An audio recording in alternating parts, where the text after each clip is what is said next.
Saved by Cake, I can't believe it's a book because it wasn't intended to be a book. There was no kind of planning behind it at all.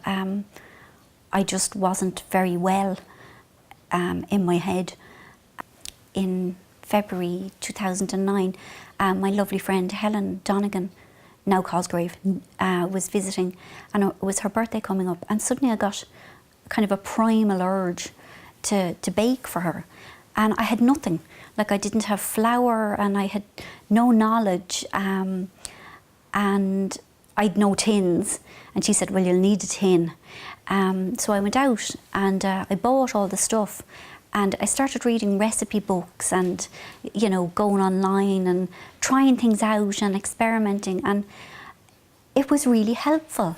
You know, baking is not a cure for anything, but it passes the time, and it's very, I enjoyed it. You know, I liked feeding people, and I liked making things beautiful.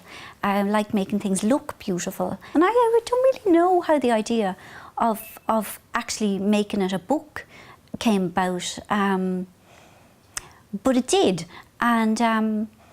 and I actually thought it would be a really nice way of raising money for charity. So, like, all my Irish royalties are going to the St. Vincent de Paul, and actually it was a toss-up between St. Vincent de Paul or one of the charities that deal with depression and suicide.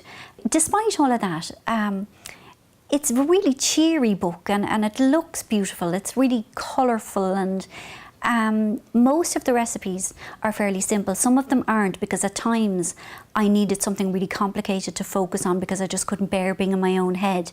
But I hope I've you know, laid them out in a kind of an understandable way. And lots of the recipes are from people I know and love, like himself gave me one, my mother gave me one, my mother-in-law, my father-in-law, my brother-in-law, my brother's wife's mother. So what would she be? My mother-in-law, something like that. So, you know, it's very personal, and I hope, and I made so many mistakes, and so I've gone through all the mistakes so that you don't have to.